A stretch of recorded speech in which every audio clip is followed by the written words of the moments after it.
Akira 1988 में बनी एक साइबरपंक एक्शन मूवी है जिसको डायरेक्ट किया है कात्सुहितो ओतोमे।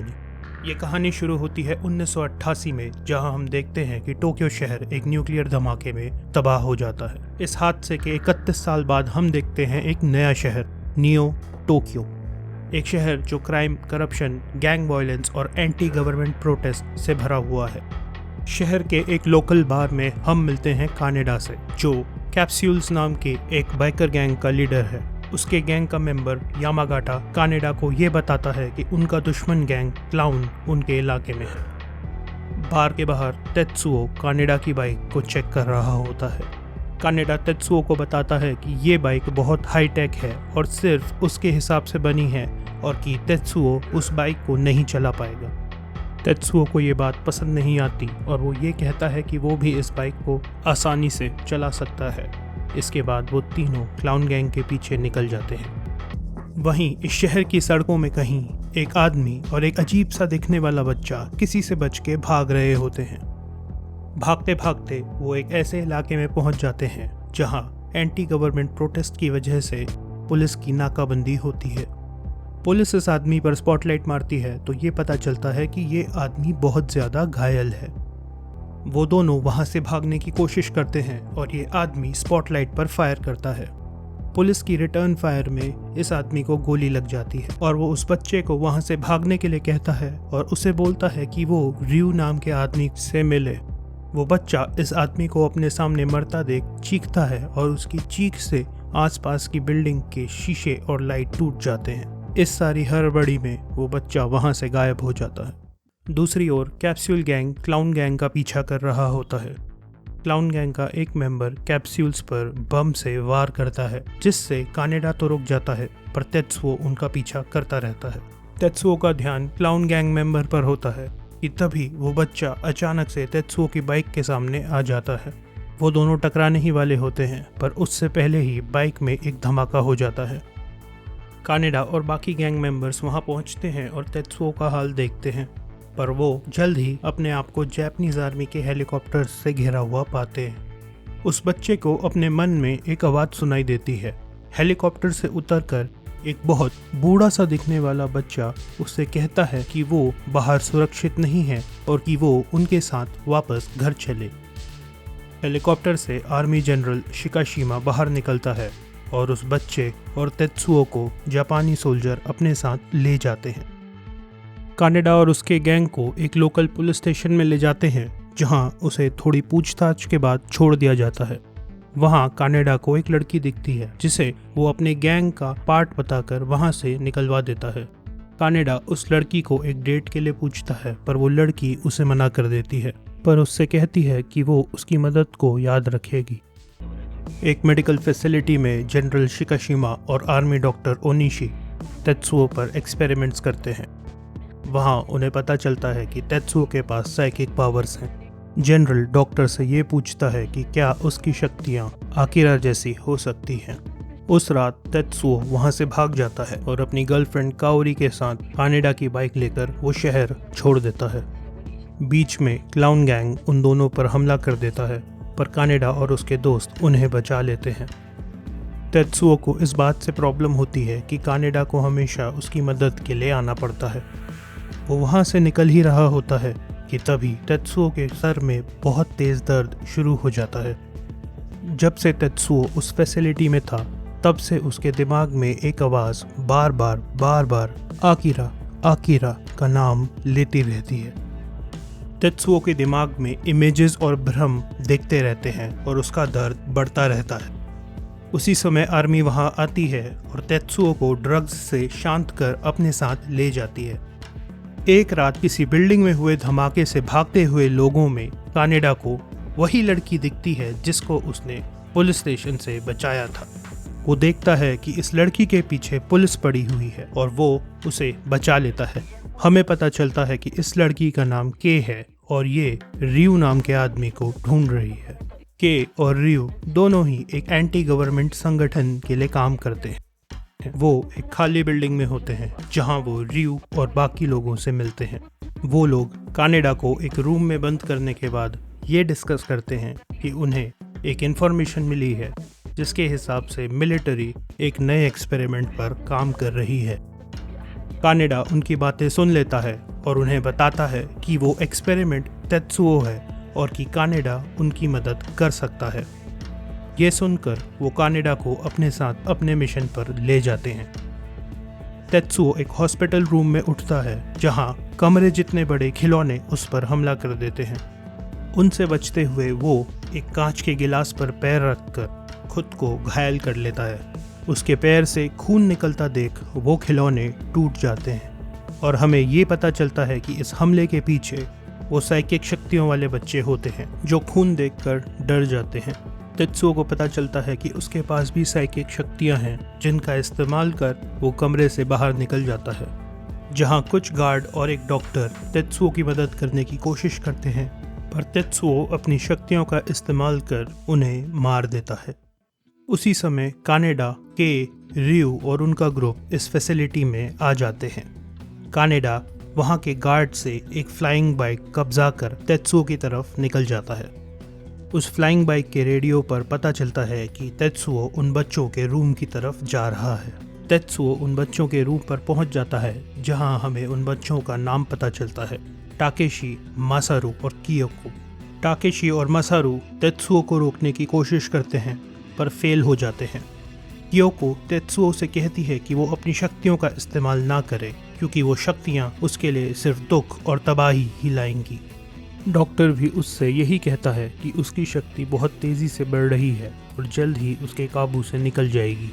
कियोको तेत्सुओ को आकिरा के बारे में बताती है जो उनके ही जैसा है पर तेत्सुओ से कई ज़्यादा शक्तिशाली है। कानेडा और के भी वहाँ पहुँच जाते हैं। कियोको अपनी मानसिक शक्तियों से के को वहाँ का रास्ता बता रही थी। कानेडा तेत्सुओ से उसका हाल पूछता है और उसे बताता है कि वो वहाँ उसे बचाने आए हैं। तेत्सुओ कानेडा को नीचा दिखाते हुए ये बोलता है कि आज के बाद उसे कभी कानेडा की ज़रूरत नहीं पड़ेगी। तेत्सुओ कियोको से पूछता है कि आकिरा कहाँ है। वो उसे बताती है कि आकिरा ओलंपिक स्टेडियम के नीचे एक अंडरग्राउंड चेम्बर में है। तेत्सुओ वहाँ से ओलंपिक स्टेडियम की तरफ निकल जाता है। अपने रास्ते के बीच तेत्सुओ अपने गैंग के बार में जाता है जहाँ बारटेंडर और यामागाटा उसकी शक्तियों के शिकार हो जाते हैं। कानेडा और के को एक जेल में बंद कर दिया जाता है। वहाँ कानेडा के से पूछता है कि आखिर आकिरा कौन है।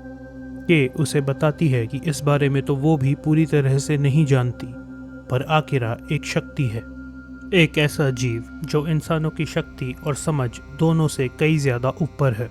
अचानक से उनके जेल के दरवाजे रहस्यमय तरह से खुल जाते हैं और वो दोनों वहाँ से भागकर निकल जाते हैं।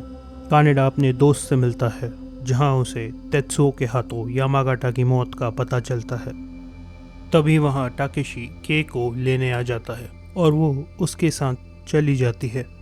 कानेडा के मन में कियोको उससे बात करती है। वो उसे बताती है कि आकिरा की शक्ति हम सब के अंदर है और तेत्सुओ ने उस शक्ति को अनलॉक कर लिया है, पर वो अपनी शक्तियों का इस्तेमाल सही तरह से नहीं करना चाहता।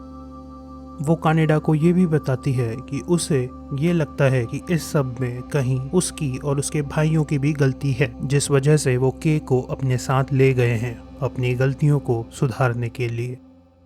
तेत्सुओ आर्मी से लड़ता हुआ अंडरग्राउंड फैसिलिटी में पहुंच जाता है जहां के, जो उन 3 बच्चों के कंट्रोल के अंदर होती है, उसे रोकने की कोशिश करती है। तेत्सुओ पूरी अंडरग्राउंड फैसिलिटी को ज़मीन पर ले आता है। के उसे रोकने की कोशिश करती है पर नहीं कर पाती।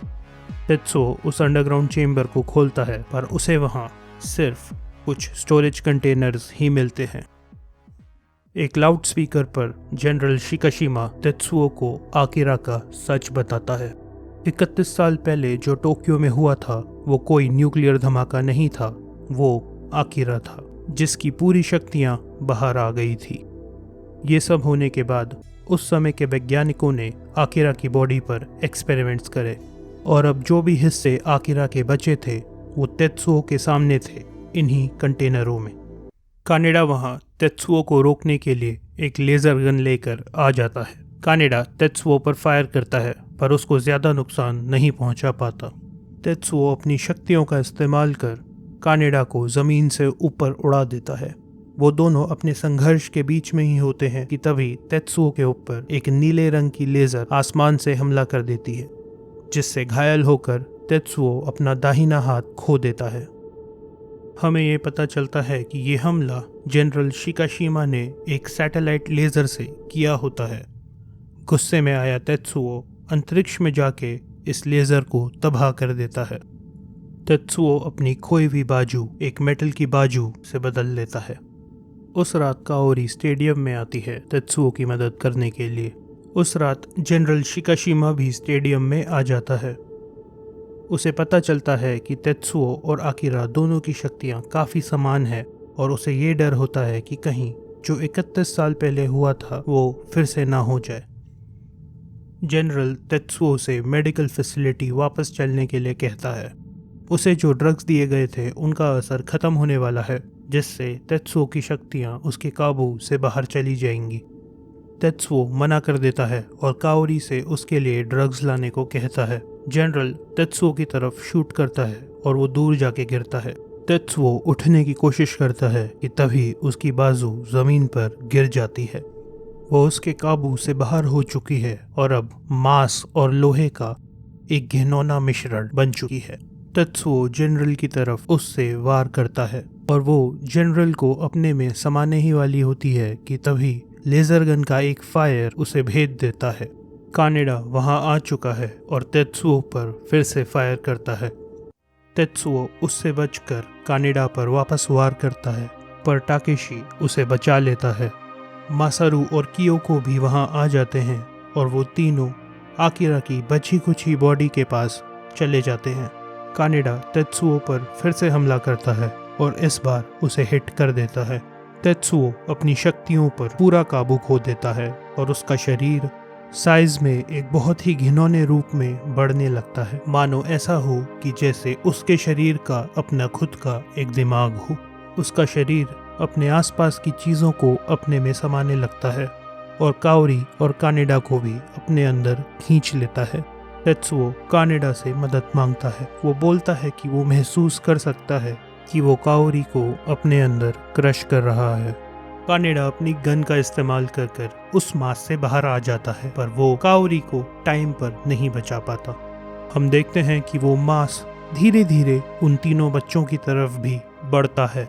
वो मास उन तीनों बच्चों को भी अपने अंदर समाने ही वाला होता है कि तभी आकिरा के कंटेनर्स टूट जाते हैं और उनमें से एक रोशनी निकलती है और आकिरा वहां पर प्रकट हो जाता है। वहीं से निकलती है एक बहुत तेज रोशनी जो आसपास की हर चीज को अपने में समाने लगती है। ये रोशनी बिल्कुल 31 साल पहले जैसी ही होती है। कियोको जनरल को एक सुरक्षित दूरी पर पहुंचा देती है। ये रोशनी तेत्सुओ को अपने अंदर समा लेती है। वो कानेडा को अपनी मदद के लिए बुलाता है। कानेडा तेत्सुओ की मदद करने के लिए उस रोशनी में कूद जाता है। वो तीन बच्चे भी उस रोशनी में कूद जाते हैं कानेडा को बचाने के लिए, ये जानते हुए भी कि उनके पास कानेडा को बचाने की शक्ति तो होगी, पर वो खुद को नहीं बचा पाएंगे। उस रोशनी के अंदर कानेडा को तेत्सुओ और आकिरा दोनों की बचपन की यादें दिखाई देती हैं। तेत्सुओ की यादों में कानेडा को दिखता है कि किस तरह उसने तेत्सुओ को बाइक चलाना सिखाया था और बचपन में उसको बुलिंग से भी बचाया था। आकिरा की यादों में कानेडा को दिखता है कि किस तरह उस पर और बाकी बच्चों पर एक्सपेरिमेंट्स किए गए थे। इस रोशनी के बाहर डॉक्टर अपनी रीडिंग्स को चेक कर रहा होता है। उसे जो रीडिंग्स मिलती हैं वो उसे ये बताती है कि ये शक्ति एक नए ब्रह्मांड की शुरुआत की है। कुछ देर बाद ये रोशनी जितनी जल्दी आई थी उतनी ही जल्दी गायब होने लगती है और हम ये देखते हैं कि कानेडा उन तीन बच्चों की वजह से सुरक्षित ज़मीन पर होता है, जहाँ पर उसे के और उसका दोस्त आकर मिलते हैं और वो तीनों अपनी बाइक्स पर वहाँ से शहर की तरफ निकल जाते हैं। इस मूवी के आखिरी सीन में हमें सिर्फ एक आवाज़ सुनाई देती है, I am Tetsuo. जो हमें ये बताती है कि तेत्सुओ को अब अपनी शक्तियों का पूरा ज्ञान हो गया है और वो अब एक नए ब्रह्मांड की शुरुआत कर रहा है।